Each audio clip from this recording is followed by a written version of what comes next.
Welcome to my morning coffee. Always bold,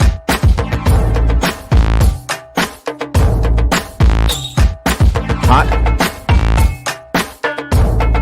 and full of flavor.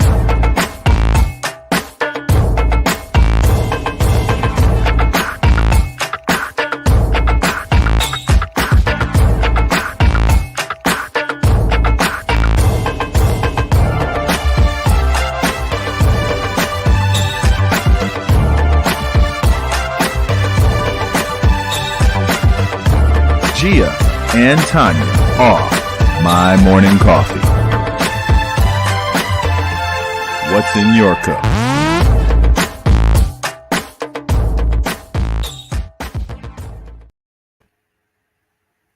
Oh, yes. I'm feeling it this morning. What's going on? Hey, everybody. Welcome to another edition of My Morning Coffee, where the conversation is always hot, bold, and full of flavor. Today, clearly, Gia is hot over here fanning herself, having a hot girl summer. But a whole different type of hot girl summer.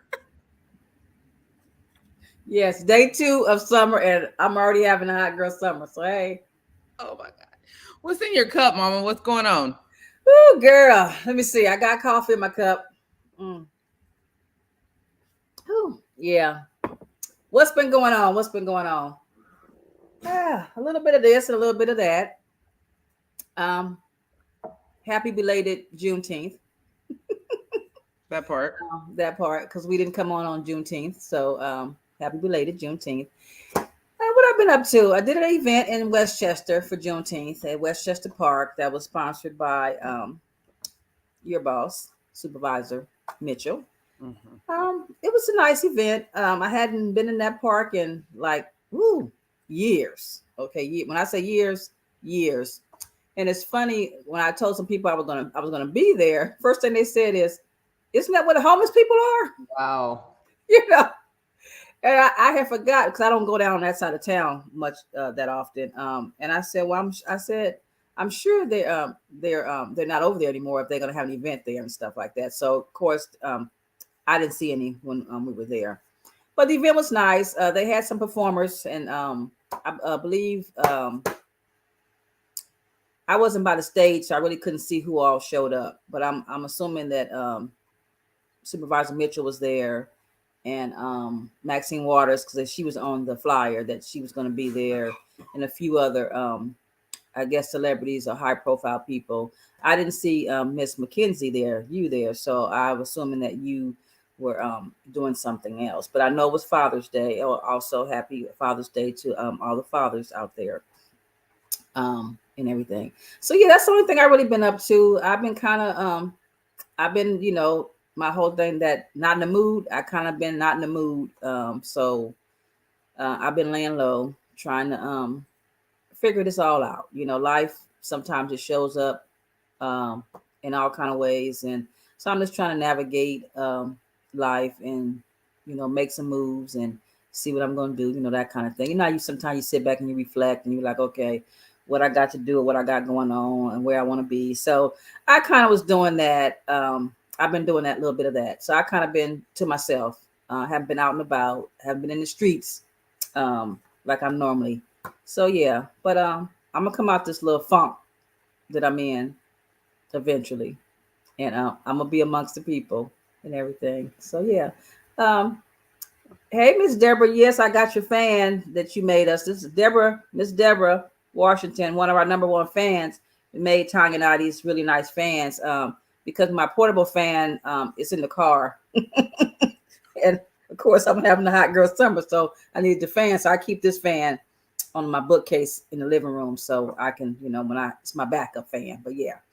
Love it. What have you been up to, Tonya? I know your weekend is always busy. I saw some of the things you've been out and about and stuff, but yeah, and you also got nominated for some really, really awesome, dope award. So, yeah, or because you're always doing something. So it's always nice. It's always nice to get nominated, but it's so, this is Los Angeles. Like, you have to be super dope, amazing to actually win these things. So I'm honored to be nominated. It's for the LA Business Journal, a leadership, Women in Leadership Award. So that's cool. I mean, it's nice to be recognized, but at the end of the day, I'm looking at impact and how much impact we're having on lives and the kind of legacy that we're leaving behind. So that's really what's important to me. Coffee in my cup. I don't leave my bubble too often. See, you have your cup, I have my fan. Love it. I don't leave the bubble too often. Last night I went to a book signing. You guys stay tuned. I'm going to be sharing more about the book. Actually, for my Leaders and Learners podcast, I'll go ahead and bring her on. What does it say? I'm single, not sorry. Okay. Yeah. All right. So there was a reading last night, and we have Miss Gloria Gove on there and another influencer, and they did some reading, and we had some relationship conversation. It was pretty deep. I dragged Tina out with me, and she definitely was not expecting that. Okay. So the conversation was, they would read a passage, and of course, it's about a single, successful woman that has made some, I don't know, questionable choices. You can call them questionable. Yeah. I personally just feel like she was just being grown and doing what grown folks do, if that's what she felt like doing. So it sounds like she was doing what all single women at some point in their life may have done before, so hey, So hey. I'll just throw this out at you. She read a passage about this guy she went and saw with just her, I think her drawers on with a nightgown. And he pulled his package out and she described it in depth. All right. And the decisions that she made thereafter. So then look, I'm mad I missed the book signing, and I can't wait to get to the book now. Shoot, because she was just gave out was amazing. It was good. It was it was a good crowd. It was some grown-ups there. We were adulting, having some adult conversation, and it just really felt good. People were being honest about who they are and how they've changed. We're not the same people, and we don't have the same needs as we did when we were 25, as when you're 45, and you're trying to figure out, what the rest of your life gonna look like, and the shit you put up with when you were younger, you definitely ain't putting up with now. So it was a good adult conversation. So I'm a little tired because I'm gonna be out in LA. I know, hills and stuff like that. So left the bubble, had a good time. You guys stay connected. I'll be sharing more pictures and stuff from the event. I think the ladies that did the reading did an excellent job at moderating. Of course, the rest of my life is filled with a lot of baseball and kids, but that's my heart. That's where my heart lies, and that's why we do the work that we do, because the legacy is what's important, and they are my legacy. So yeah, been out and about. It was Ray's birthday and Father's Day, so that was. Oh, you mean I missed Ray's birthday? You know what, Ray? I'm sorry. Happy belated birthday. I'm gonna have to come through. Maybe I'll bring some of them bacon wrap deviled eggs if you like. So for your birthday. Matter of fact, I'm gonna put an order in for you, because you know your girl ain't gonna make them. So I'm gonna put an order in for you. I'm still trying to get my banana pudding cheesecake, but that's a whole different conversation. So all that being said, we have an amazing guest today. Hot, bold, and full of flavor. I think William is all of that. His conversations on his show is definitely all of that. And we'll be bringing you a snippet of that also. But without further ado, let's go ahead and bring on our guy, Mr. William Honablew Jr. How are you? I'm doing really well. How are you guys doing? Pretty good. Glad to have you. So why don't you let us know what's in your cup? Let the people know. Let the people know. All right. So today I'm double fisting. Ooh. Okay. In one hand, I have an incredibly bold cup of Cafe Bustelo with just the right amount of caramel macchiato creamer from International Delights. That's in the one hand. Dang. In the other hand, I'm holding a juice box. See, the coffee cup is because I'm excited to be here. We're talking business. We're talking about community engagement and development. So I'm excited. I got my Cafe Bustelo to keep me energized and pumped. But today is also the graduation, my goddaughter's graduation from kindergarten. So I'm rocking a juice box on her behalf. Oh, that's so sweet. You're such a good goddad. Oh. Wait a minute, but go back to the drink. Like, dude, what is this drink? And how Oh, did oh you my! I discover? apologize. I apologize. This is it's a espresso called Cafe Bustelo. It's red and it comes in a red and yellow package. It's really, really strong, and I enjoy it. And best of all, it's not expensive. It's cheap because I live on a budget, a self-imposed budget, but a budget nonetheless. And so but I also got bougie tastes. So I try to find those places where the bougie taste and the budgeting meet. And Cafe Bustelo was right there. Tonya, somebody said, where Tonya been? She don't know about Cafe Bustelo? That's what somebody said. I ain't gonna say who said it, but somebody was kind of calling you out, Tanya. But Don't be hating. that person's also kind of bougie like William. So, because I was I never heard of it either, but okay. Yeah. Listen, tell Tanae, because I know it's probably her ass. No, it wasn't Tanae. It was somebody in this household. It wasn't Tanae. Oh, Jeffrey. Yeah. Bougie. He got bougie taste. Yeah. I can't do, man. Never mind. So back to you. Done with that. So William, he said, brothers unite. We know about Cafe Bustelo. It's all about the Cafe Bustelo life. It hits you hard. So if I talk faster than I should, please understand there was 2 packets in there today. Oh my God. Okay. So it's an instant coffee? Oh, they have instant, grounds, and where you can grind the beans yourself.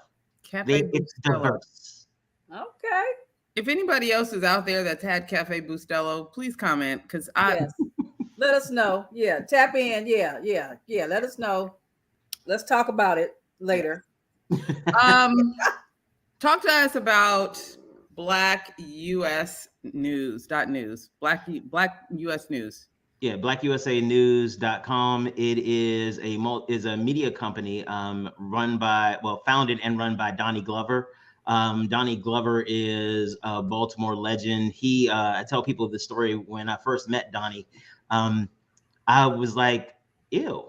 Because he was this guy was like real aggressive, and this is before people using cameras where you have a camera that can make movies. So he had this little camera, and just in politicians' faces all the time. Like, what are you doing for the Black community? Real aggressive. And back then, that was when I was younger and less experienced. I was like, oh no, that's not the way we do it. We have to enter the situation honorably. And I was like, that's just ill. That's not going to get anything done. And the politician just really ignored his question. And so we were at another event and he did the same thing. And I'm like, damn, like, dude, nobody's going to answer this question. By the 4th event, they had an answer to the question. And I got to see that type of antagonistic advocacy is a way to actually advance a conversation. And working with Donnie, I've also learned, and with all the other amazing hosts on Black USA News, I've learned that there's a continuum of how to engage and address issues in the Black community. The issues are so multifaceted, there is no one way to do it. There is no like, oh, if everybody just does this, then it'll all work itself out. Part of that is because there are antagonistic factors trying to actively prevent our success, actively. And so that being the case, we end up in a situation where we are trying to struggle, trying to organize, pull ourselves together while external forces are pulling us apart. And Give us an example. Because you do this regularly. So help the people understand, because sometimes when Black people say stuff, people think, oh, they're just tripping. Y'all tripping. Yeah, no. So give a practical example for people to understand that what you are saying, what you are explaining, and the fight that we have on a regular basis actually exists. So I'm the treasurer of the Baltimore City branch of the NAACP. And one of the things that we do is that we get in the political and the corporate suites to try to influence policy, because given the skill sets that we have around the table, that is where our resources are best fit. Us being out, we're not in the streets with protests and things like that. We will participate, but that is not where our core skill lies. And so we've been able to bring money into the community. We've been able to hook nonprofit organizations that are the backbone of keeping Black communities alive. Like, if you look at the statistics, you need this much to survive, to be above poverty, and Black communities tend to have this much. And somehow these communities still exist because of these small nonprofit organizations. So we've been able to give resources to them, technical assistance, all of these things. And one of the criticisms that we get quite regularly is, we don't see you.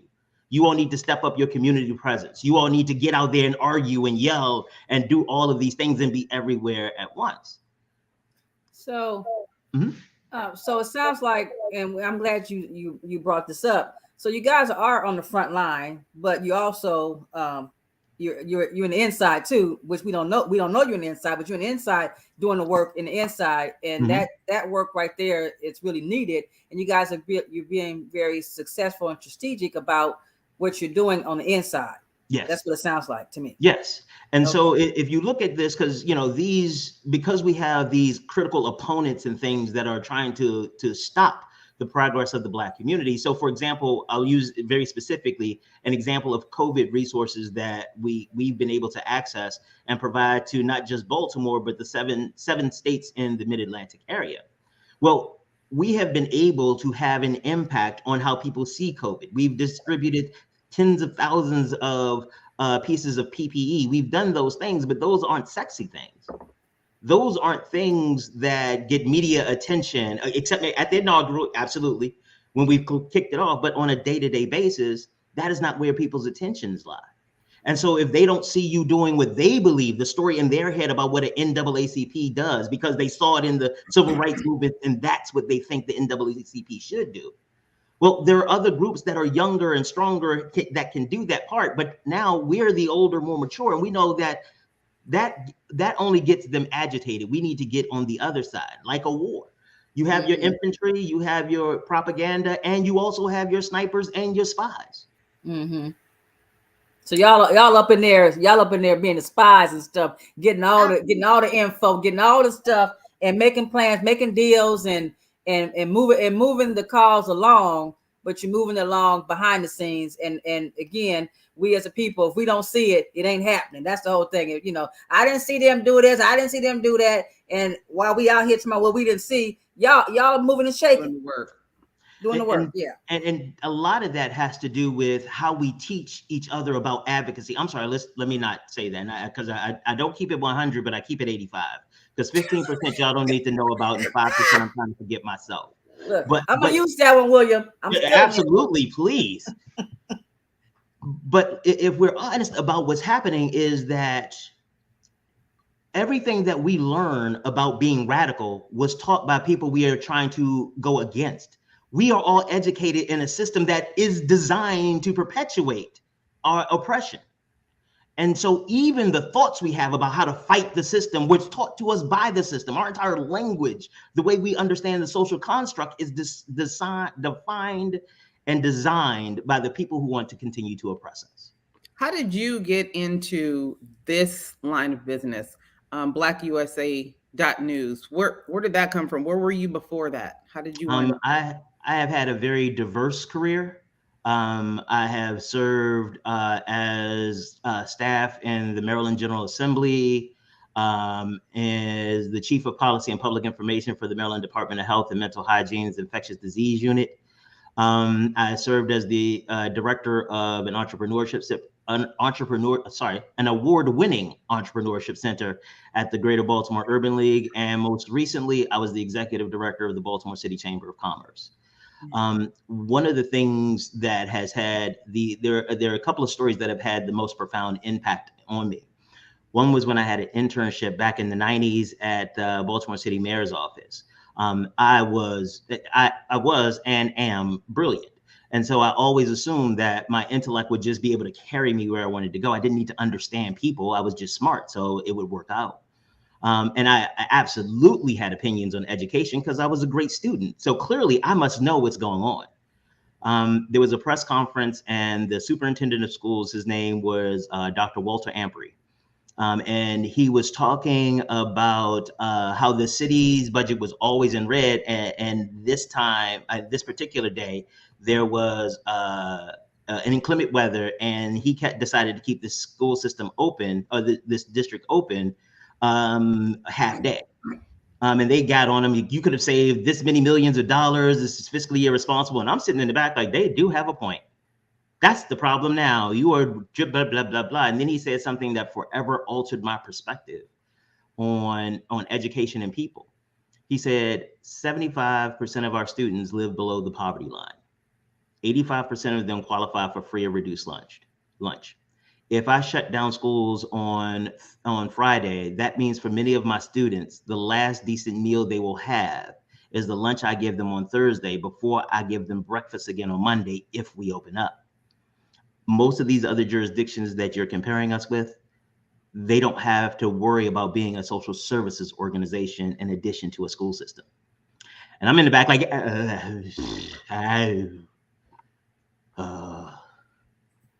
all right, let's listen to what he got to say. Let's see, got some ideas there. Changed how I saw everything, because I realized in that moment, my intellect failed me because I didn't have the empathy to go along with it. So I spent the rest of the time trying to work with people that, I've been blessed to have resources and opportunities. And especially looking back on my life, I am literally a walking case of there but for the grace. And to realize that my trajectory was changed because of so many people who decided that he was worth it. Let's at least try to help him. I mean, I was suspended 8 times in the 6th grade. So like they actually had to, Washington, D.C. had to change the rules for the Junior National Honor Society because I had gotten suspended 8 times, but my grade still qualified to be part of the Junior National Honor Society. And they were like, they just couldn't let that happen. And so the system changed the rules about admission to the Junior Honor Society. Mm-hmm. So yeah, so by statistically, I absolutely shouldn't be having this conversation with you. Wow. Oh, I can't hear you. What is one of the most impactful stories that you've been able to tell on your platform? Actually, there is no one story. There is a month of shows that we did called the Month of Black Women, and it's there's a link to it. Yeah, I think I included a link to it playlist. Just if you hit us up on the Grinding Gang on YouTube, we have our playlists and stuff like that. And actually, you know what? We're going to change the website to include the Black USA stuff on the Grinding Gang website. So if that's not there, but it will be there soon. What we did is that March is the month of women, or Women's History Month. And so what we did is we made March the month of Black women. And we had opportunities for Black women to come and just to talk about who they are and what it was like to be a Black woman. Like it started off, each interview started off with the same question. Aliens come down and they are examining humanity and they're trying to figure out what is the differences that we see, and they find you as a Black woman. How do you explain to an alien who has no concept of humanity what it's like to be a Black woman? It was incredibly powerful because I learned stuff. And most of my friends are women and have always been, aside from my frat brothers, and a few other male friends, and most of them I've met through their wives or whatever. Most of my friends are female. So I thought that I knew. I thought I had an understanding, but just to have these women sit and talk about what it looks like and what it feels like to be defined by relationships, to be always defined externally and try to struggle to find a core of who you were. It was amazing. It was transformative. And it also it demonstrated to me that there's a lot of work that I need to do. Because, if I felt like some of the white allies that we have, like, I thought I knew, and now you're telling me that it's actually worse than I thought it was. I need to kind of double down my efforts. So that's it. That show, or that series of shows, that was amazing. Wow. We can see that. We can take a look at that show. It's on your YouTube or on your website.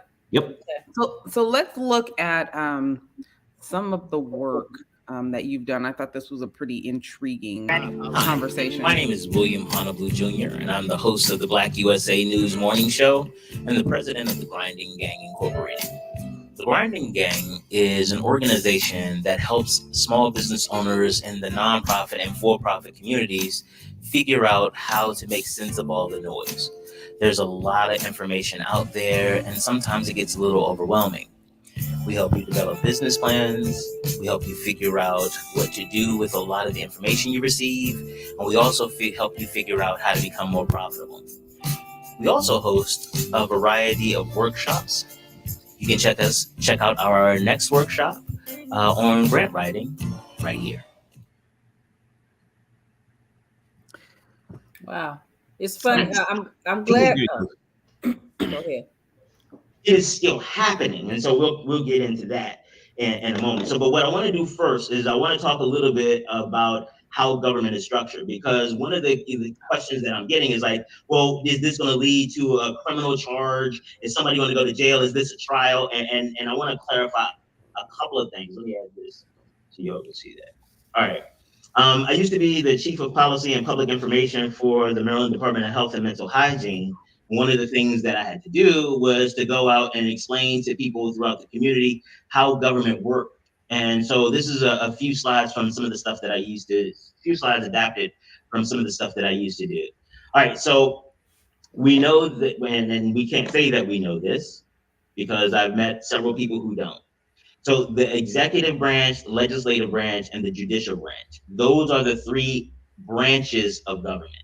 And each one is separate but equal. And you hear that separate but equal thing a lot. But what that means is that each of them has a very specific place that they can do stuff in, and they can't get into the other.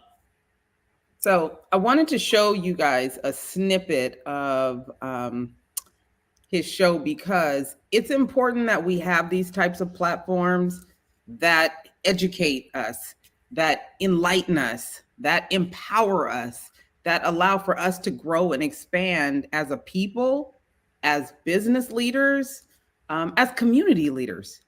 And when we don't have those spaces, okay, maybe you can say, I didn't know, or ain't nobody trying to teach me, or ain't nobody trying to show me, or where would I know that from? And you can play the ignorant game. But when you have opportunities to learn things, you have people to go to that are not just giving you information, but explaining it to you. That's one of the things that Gia and I talk about often, is when we talk about women empowering women, right? And the women says, oh, I got you, girl. What does that mean? What does that look like? I got you. How do you got me? Oh, you can do it. How can I do it? I need you to teach me. I need you to show me. I was actually going to show you a different snippet of the show, but I thought that was very important, especially with the climate that we're in right now, where people are not voting, right? You're not voting, but then you're complaining about what happens with the vote. You know, when it comes to your finances or even taxes or the state of the economy right now. I didn't know that. Stop saying that, because I'm showing you in real time that there are platforms where you can go and learn about the finances, about how you should be moving in this political environment, about some of the things that will actually shape what your future looks like, not everybody else's. You can watch something that William puts on and learn something about your own life, learn something about your own business, learn something about your own situation. And it gets really hard when we continue to look to other people for solutions when solutions are sitting right there in front of our face. So talk to them a little bit more, William, about the kinds of shows that you do, why you continue to do them, the kind of guests you bring onto your show, and what it is that you're trying to do with your platform. Uh-oh, you're on mute. My fault. Get excited sometimes and I mute myself on my own show so I don't just jump in because I get real excited and I'm trying to as courteous as I can on somebody else's show. But what we realized was that a lot of people didn't have basic information and didn't know who to trust. There's always so much stuff. Like one of the things I have to give the January 6th committee, and we've been doing a recurring series of shows on it, is that they have been able to take this narrative and it will take this massive amount of information, thousands of witnesses, tens of thousands, well, actually hundreds of thousands of emails, text messages, and all of those things. None of us have the capacity to go through that. But they did, and they broke it out into a story that we can tell and that we can digest. And that's what we try to do at Black USA News. We try to take information that affects regular people. Not just not just the stuff that's exciting. We do some of that stuff just because it's exciting. We have a couple of shows that that focus on kind of those types of topics that get people like, excited about it. Like we do a show called Titillating Tuesday, and it's all about Black sexual health and what that actually looks like. But we are trying to focus on what people aren't talking about. A place where you can come and say everything you need to say or get information. You can ask questions. A lot of our shows are developed because people watch something we do, or they see something and they email it to us. And I sit down with the production team, and then we go over and we try to figure out, is it something that our audience is interested in or needs to know? One of the other things that we're doing specifically on the morning show is that we're looking at the down ballot races. In Maryland, we're in the middle of an election season. Primaries are coming up in July. There have been issues around redistricting. And in talking to people that I know and know well, one of the complaints I heard was that these politicians never come around until they need our votes. And I said, well, okay, but did you do anything since the last election to find out who was running and what they were doing? Oh, no. Well, then I need to bring this information to you. I need to bring you people who are running for office. And so we've done election coverage where we have the candidates themselves, whether they're central committee, which most people don't even know we have a central committee or what that does. Wow. Whether it's, of their other offices, and just understanding like, wow, honestly, I've learned stuff even helping with the production team, putting it together. Like there was a candidate that was like, you a little too pretty, Ricky, for me. You seem a little too well put together. You seem like you've been trained. Can't trust a goddamn thing you say because you make me nervous. And after I watched his interview on one of the other host shows, I was like, oh, wow. Like I'm pretty good at smelling fake. And all the clips I'd ever seen of him seemed that way. But actually hearing some of the stories, I'm like, if you are fake, you are fake enough to maintain this while you're in office. I may change my vote.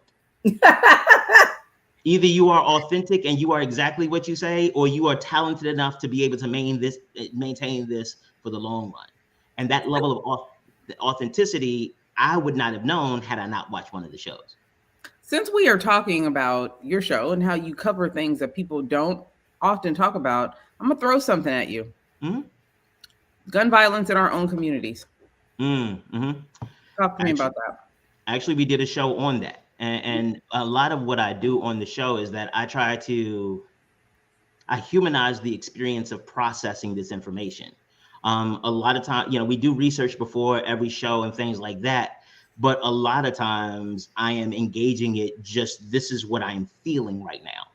Because in many cases, we try to pretend that our feelings don't need to be part of the process of just making decisions. We try to act like our feelings are separate from the facts, when actually, if you study neuroscience, you realize the exact opposite is true.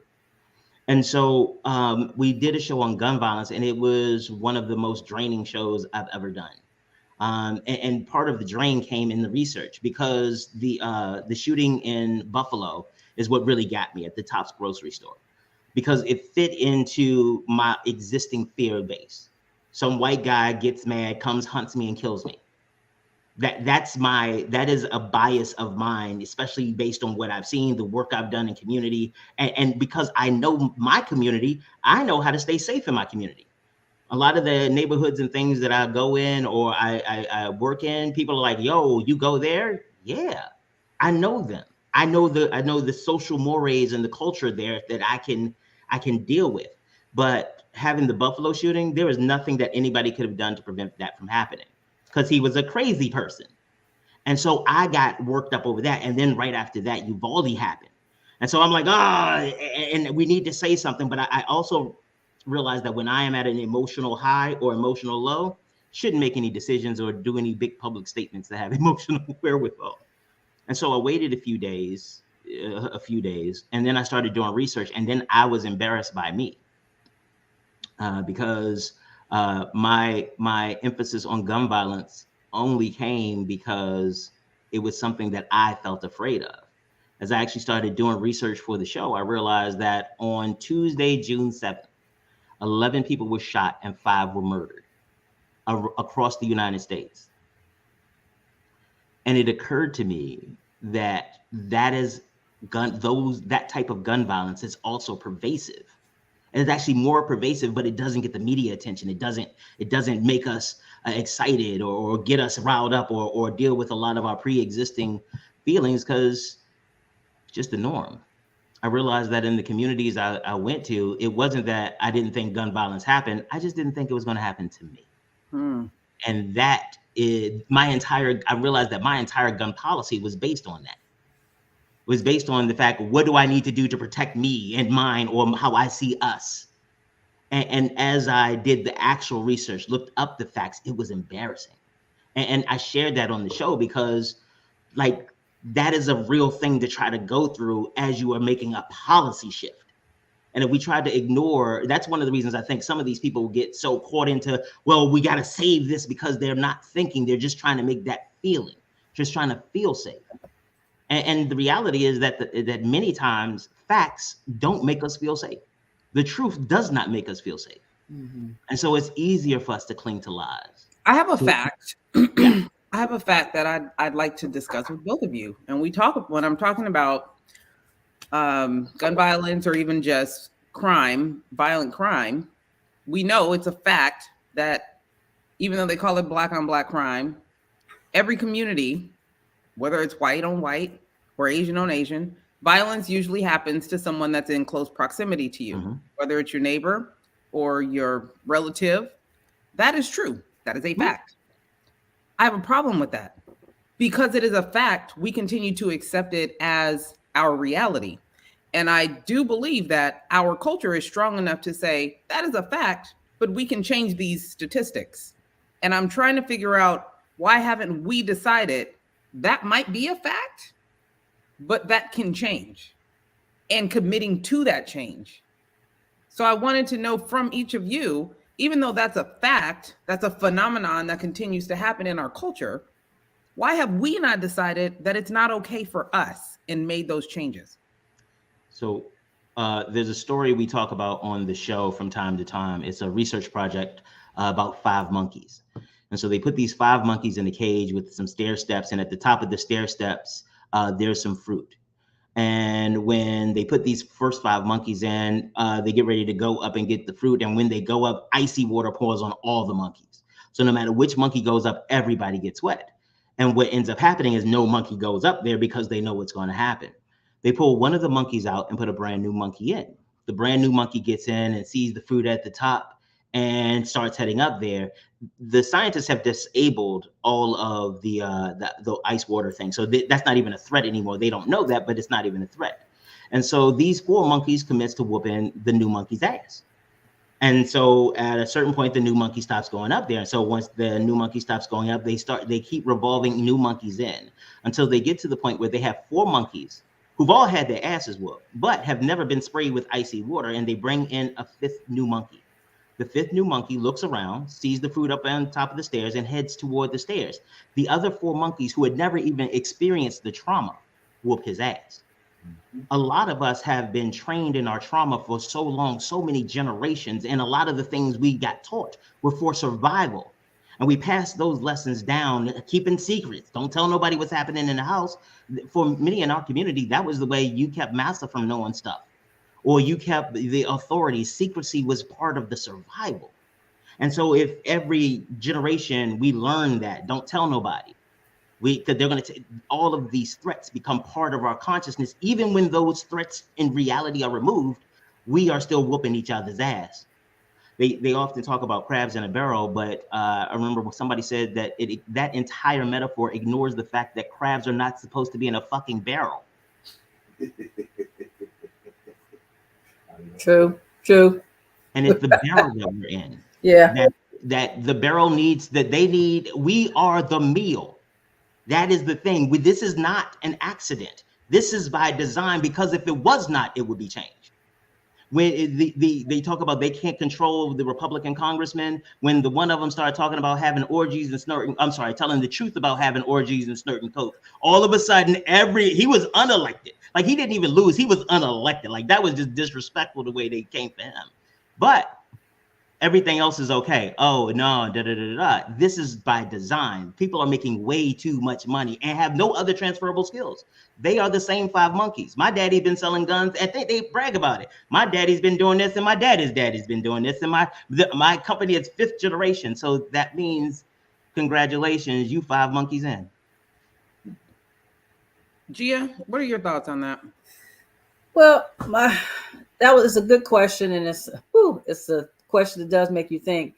And I don't really think it's really the issue of the guns in and of itself. It's really the environment where this is happening at, and that's an environment where, where there's poverty.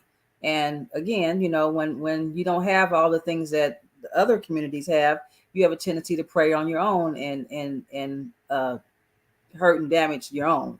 And because, to me, rich people are not killing rich people, it's us that is people who don't that have less are committing those kind of crimes within their own community. So it's really, we need to talk it's community. And for some reason, we in our community think having a gun is okay. It's cool. That's the thing too. It's like, and you see that more now. You got more people talking about, they're getting the guns, they're going to the range and doing all this kind of stuff. And I think that it's fascinated with that device, with it. And that's always been, to me, I've always found that to be strange. And I'm a person, I'm licensed to carry a gun, and I'm not that obsessed and about something that I'm legally able to carry the way other people who are not legally able to carry are about it, because it's a serious thing. And people realize it hurts. It does damage to people, and it's a damage that you can't come back from. Once that bullet leaves that barrel, it's a done deal, and that's what I think people don't realize, that part at the end of it. It's like, oh yeah, I want to own a gun. I'm going to get a gun. I'm going to the range and stuff, and I'm all with that. Y'all want to go get armed and learn how to shoot? That's fine and stuff. But you got to know the consequences and that come with it, because people, they're violent. That's what they're made to. They are made to kill people. They're not made to just be able to. Yeah, I'm just going to show you I got a gun, and stuff. That's not what it's really about. But and like you said, we look at the violence, gun violence, really about when you see mass shootings and stuff. But what William was talking about before, that's gun violence too, when you have other kind of crimes and stuff. And we never really looked at it that way. It's it's like, oh, no. But now, like you said, if you do your research, you realize that it's people getting killed every day in communities all across the United States. And yeah, we don't hear about it, and that's still gun violence. Yep, absolutely. William, tell us a little bit more about GrindingGang. GrindingGang. GrindingGang. GrindingGang. Yeah. Gang. Gang, grinding the gang. So the GrindingGang, it started because it was a phrase that I used often to talk about people who are out there hustling. They were really putting in work. And what I realized is that grinders got to a point where they would ground down. And a lot of that had to do with because there was no real support. There was just you out there hustling, you out there doing it, you're out there trying to make it in the mud, get it done yourself, because we don't understand, and in many cases aren't even taught about how to develop systems. I think that the way that entrepreneurship and business is taught to people is bullshit, to be quite honest, especially for people of color. Yes. And so what I did is I created this trauma-informed approach on teaching entrepreneurship, because one of the reasons that it is bullshit, especially for people of color, is because it tries to assume that resources are equal, all other things being equal. Nothing is ever equal. Mm-hmm. The entire basis of our society is inequality. And so by trying to teach everybody in the same range, you are actually putting most of them at a disadvantage, because that range doesn't exist for a lot of them. Mm-hmm. And so we came together with myself and a couple of my friends, and we really started putting together some of these workshops and some of these things that we were doing anyway, and really trying to package them. I learned a lot when I was the director of the Entrepreneurship Center, the Raymond V. Haysbert Senior Entrepreneurship Center in Baltimore. We were able, because of a grant from the Economic Development Administration, We were able to provide entrepreneurship, counseling, one-on-one services, and those things to burgeoning small businesses and nonprofits in the greater Baltimore, well, actually throughout Maryland. We ended up with a couple of clients in China as well. That was amazing. And so we started doing these types of things, and we were able to bring people from the community to be some of the consultants, because we recognized that people had practical genius to share. A lot of times we look at these objective measures that we didn't come up with. I was never involved or even understand how they calculate IQ scores and things like that. But I do know certain things. There are people that we were able to work with that were expert in filling out forms and making sure paperwork was done. When you are putting together not just your business plan, but some of the documents that you have to submit to legislative bodies or regulatory bodies, paperwork being in order can save you thousands of dollars and dozens of hours. And so having someone who was familiar with certain types of paperwork helped some of our businesses get on the fast track, and helping them just understand. And also because I'm rude. I am rude. My native language is sarcasm, and I speak with a very condescending tone. Because what I realize is that the niceness has been what keeps people stuck. Oh, yeah, and I'll use one because we have varying degrees of business experience, but relationships. It's like, oh, she seems like a good match for you. The way she talks to you, couldn't be me. And I'm sorry, don't let her talk to you like that. Are you stupid? What is wrong with you? Wake the fuck up and move the fuck on. The hell is wrong with you? That may get your attention slightly different than you might want to think about, talking to her and opening up and sharing about how, no, tell her to shut up and leave. And I'm trying not to laugh too much, William, because you are speaking to me in your language. You just don't know. And you are speaking to my husband. He is like loving you out in the background. So that's my dude. So you might have a new fan. We are going to appreciate it. We're gonna make sure we tap into all your sites and hear what you're talking about. But I wish we had more time. We might have to have you back, because what you're talking about, the stuff you're speaking on with small businesses and entrepreneurship, that's what is needed. And Tonya and I, we talk about this stuff all the time, the whole thing about empowering, I got you, stuff like that. And people know stuff, but they don't want to tell you everything that they know, and like you said, the game is different for everybody.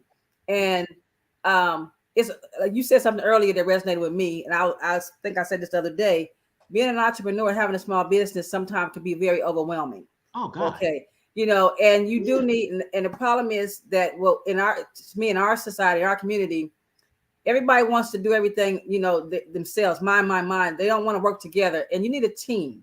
And I'm learning this. I've had several businesses, and the business I have now is, to me, it's a business that, I might be the creative, but I need a team because I can't do everything. I'm not really good at all the things that's needed in this day and age to successfully grow a business. So you need a team. You need a team of people, but people don't want to work as a team. They want, oh, this is mine. I want to do it, and there's nothing wrong with working together and collaborating. And the two of us to me, we're better together than we are individually. Well, part of the pushback that I'll give you on that is that a lot of them is not even a cognizant decision that they make. A lot of times, and this is where we come in really handy, because we have expertise working with micro enterprises, organizations with less than 250,000 in revenue, less than 7 businesses. Normally, we 7 employees. Normally, we start with about below 3 employees, and about 70,000. But we also work with startups. Mm-hmm. And one of the things that we're able to get them to see is that you should not know how to do any of this. Why would you know how to do any of this? You've been an employee, your parents were employees before them. Why would you know how? But it's part of the hook, and part of the way we get controlled is this idea, well, you should know. It's your business. You should know. How you don't know? How you gonna have a business and you don't even know what you're doing? That's stupid. You need to wait. Exactly. But that's bullshit by itself. Right. Because you shouldn't know. That is why you need mentors. That's why you need people in place. The other reason that people have problems bringing on people is because they don't have a plan. They're hustling, they're grinding. It is, you make this up as you go along. So if I'm bringing somebody on, I got to tell them, okay, I have 20 years of experience doing this. I have a law degree, an MBA, and I've worked with government, local, and nonprofit. Go do what I would do in that situation because I don't have a plan. Just make it up as I would. How dumb is that? William, But that's I what feel we you. do. I tell Tonya all the time. She would ask me something. I said, Tonya, I'm a cop. I've been putting people in jail for 30 years. I don't know how to do the social media stuff, girl. I said, I sit in the car, I wait for a call to come. I go, I talk, I knock on the door, I talk to people, I put handcuffs on people, and I put them in the car, and I drive away, and I write a report, and that's what I do. I use a pen and paper. I don't use no computer. I don't do all this stuff. So she be asking me to do it. I be like, girl, bye. I be like, no. But watch this. It'll be if there was a system in place where you can go, because what I realized that if I write out instructions. So let me tell you how I came to this new model that I'm using. There was a young man. He was an alumni of one of the programs that I work with, and he was a grinder. Like, he had all the passion, and I wanted to help him, but I realized that we would have to have a conversation, and I estimated about 5 hours worth of conversation before we could talk about what was wrong with his business model, his business proposal, because there was a lot of fundamental information about regulations, about all of this stuff that he didn't know. He didn't even know what questions he didn't know to ask. Hell, he didn't know what questions not to ask. Exactly. And so what I started doing is I realized I didn't have enough time to give that much time to everybody who needed it. But at the same time, that's what I do. And so I created this model, and it dovetailed really well into the trauma-informed modality or the approach that we use, and also dovetailed really, really well into when the pandemic happened. And so what I do is I realize that I only have to say the fundamental stuff to you one time. And I've created videos of me doing presentations on like entrepreneurial mindset. There's this process that I've created called awareness, engagement, delivery, evaluation, and regulations, operations, and risk. And it's a pneumatic device to help you kind of think through how you get your business system design, and it gets us outside the bullshit of what is marketing and what ads you need to make. It takes a very practical and taps into your practical genius in making these things happen. And so what I'm able to do is to talk to everybody through video, because you may not be ready at 10 o'clock in the morning to talk to me when I'm having the workshop, but 2 o'clock in the morning, you're watching the video. And then when you show up at 10 o'clock in the morning, we're having a more meaningful conversation. Mm-hmm. We're talking about what you learn and how you apply it, as opposed to you trying to learn, digest, and apply in the same setting. Mm-hmm. And so a lot of that has to do with understanding who our target market is and working in these communities. We know the issues that are there. We know how to kind of get beyond them and to provide resources in a way that people need, so we can make this investment in our community. A lot of the stuff we do is free. Like to come in and just become a member of the Grinding Gang, it's absolutely free. You have access to the video library and many of our weekly events and things like that. You can schedule appointments, and if you want executive coaching, it's only $49.99 a month, because I've been on the other side of not having enough money to get what I needed, and I don't want to be that person in anybody's life. Mm. Awesome. What is the information for the Grind Gang? Just grindgang.com? GrindingGang.com. Mm-hmm. What do you have? You have some questions, G. I hear it. No, actually, I don't. Other than all you people out there that are entrepreneurs that might need some help or don't know you need help, because we all need help. Y'all check out my brother William, because stuff he's talking about, he's dropped a lot of nuggets today. And I think some stuff that he's saying can really help you in your business, can give you things that you need to grow your business, and things that you might not know you need, because he was saying some stuff and I was like, oh, okay, I could use that. I'm gonna go and follow him and look at what he's talking about. And because I don't have time to jump on a Zoom call 10 o'clock in the morning, but when I can't sleep, I can look at a video and and get some information and stuff. So you guys don't be afraid to reach out to people. And that's what Tonya and I do. We try to bring you people that has information that can help you in some kind of way. And And here it is, sounds like his stuff, because some people got stuff out there that's expensive. And I'm with you, William. I can't afford some of this stuff to go to some of this stuff. But looks like his, what he's offering, what he has is affordable. So take advantage of it while it's affordable, because, again, with everything, once he becomes a real celebrity, like my husband say, today's price ain't tomorrow's price. So y'all better get it today. One last thing, if I could, like another 15, 30 seconds. I talked a lot about the for-profit side, but we do a lot of work on the nonprofit side. And a lot of that is even further discounted, because we recognize that in many of our communities, the nonprofit organizations are the ones that keep the communities alive. So we have free workshops on starting a nonprofit. I'm the 4th best grant writer I know. And we also have the 1st best grant writer I know on. She's a young lady who actually got the city of Baltimore grant for $1 billion, like that with a B. And she's on part of the squad to help advise and help people in the nonprofit space be able to tell their story most effectively, so they can get the funding that they need to help to support the causes that they believe in. Now, y'all, just because he said she got city of Baltimore $1 billion, don't all y'all run out talking about y'all gonna have a nonprofit, okay? Okay. But before she got the $1 billion, she had been working in grant writing for 25 years. Mm-hmm.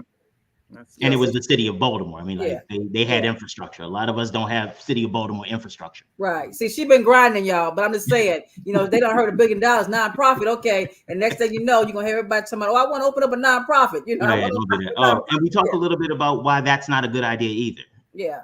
Oh, that we need to have that conversation. Yeah. So look, I have your information here. Grinding Gang. Yep. Grinding Gang. And BlackUSA.news.com. Mm-hmm. What other information? How can people keep up with you and be a part of what you have going on, support you, and seek out your tutelage, your expert tutelage? The best way to keep in contact with me on a regular basis is to tune in to the Black USA News Morning Show, Monday through Friday, 10 a.m. Eastern. And for those of you all who are on the West Coast, it is always alive on on YouTube, Facebook, LinkedIn, Twitter. We have 7 day as a network. We have 7 day a week programming. And if you want to follow me, we talk about some interesting things. But if you are looking for a very well produced, a very professional show, you're not going to get it. We talk about real stuff with real people. Awesome. Well, we definitely want to thank you for being here. We appreciate you. We appreciate what you do. I put the show on and while I'm getting dressed or doing other things. So I like it. I love it. I think most of you can get something definitely useful out of it.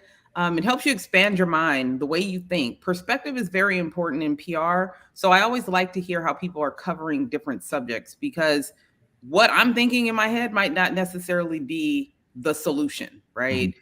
Hearing other people's perspective, how they're solving problems, whether it's in business or politics or community efforts, those things are important. We cannot grow if we don't allow ourselves to ingest new ways of processing information. So I just appreciate what you bring to the table. Always love listening to you. I love being on your show. And let's just make sure we stay connected. Absolutely. You all have an open invitation. Just let me know when you want to stop through. And because I know, and by the way, we now have pre-recording capabilities, so you don't have to worry about that. Because what was it, 7 a.m. for you? Yeah, it was a little 1:30 in the morning for you. So yeah, we can. Hey, I do 5 a.m. for you, William. Listen, we gonna make it happen, okay? I appreciate. Oh yeah, Tonya be up at she be up at dark 30, out at the beach and stuff, video and taping her running and carrying on. I'll be like, oh okay, yeah, okay. I'll be out congratulations. Yeah. I'll bring Gia next time. Okay. Entertain the crowd. Yeah. Hey guys, thank you so much. I appreciate you. Have a great rest of your day. You too. Bye. All right, Gia, what'd you think? It was he's good. I want to have him back because he real. That's what I like. I like these guests that are real and give it to us like it is and everything. But he had a lot of information, a lot of good stuff, and I'm sure there's more stuff that we didn't even tap in on and get into because we only had an hour and stuff. But great guest, great topic as always. Awesome. So what do you have coming up? Let the people know what you have coming up and what to look out for. Actually, I kind of forgot because I be signing up for stuff and don't remember what I signed up for. I'm doing an event on Saturday in Venice called the Summer Fest. It's in Venice. I'm gonna find a flyer and I'll post it on our page and stuff. But it's from 12 to 8. So it's gonna be they're gonna have games, food, pet adoptions, all kind of stuff going on. But it's I call it a love fest, but it's called the Summer Fest in Venice. That's why I'll be Saturday. And you can always catch me, on social media, or on, the Mahogany Box on IG and on Facebook. And that's pretty much it, Tonya, for me right now. I'm sure something else will come up. I'm sure you'll have something for me to be doing or showing up at in the near future. But yeah, and I'm trying to get my life back right. I've been, I fell off the wagon, been a little ways, but I'm slowly but surely getting it together. Get your life. It's a process, but I'm just being me. I love it. Well, I'll be going to have a convo with the culture, women in sports and media on Saturday. Okay. So that's cool. Other than that, a lot of PR work, working with authors and doing what we do out here. Getting ready for some more cool guests next week. We will be back. We have some cool. Tandra's coming back on the show. I wanted to tell you, since we had her, she's launched a magazine. She had a whole spread full of men. So we're gonna get into that. I saw that, yeah. Whole spread. So we're gonna talk about her magazine, and we have some cool guests coming up, guys. So stay connected. The Mahogany Box. You got Tonya McKenzie PR. You got me, and then of course My Morning Coffee. You got us both. So My Morning Coffee Drip on Instagram, but anytime you need us, you can always DM us. You got something that you want to talk about, let us know. We're here for it. All right. So, until next time, you guys take it easy, be well, and we'll see you real soon. See ya.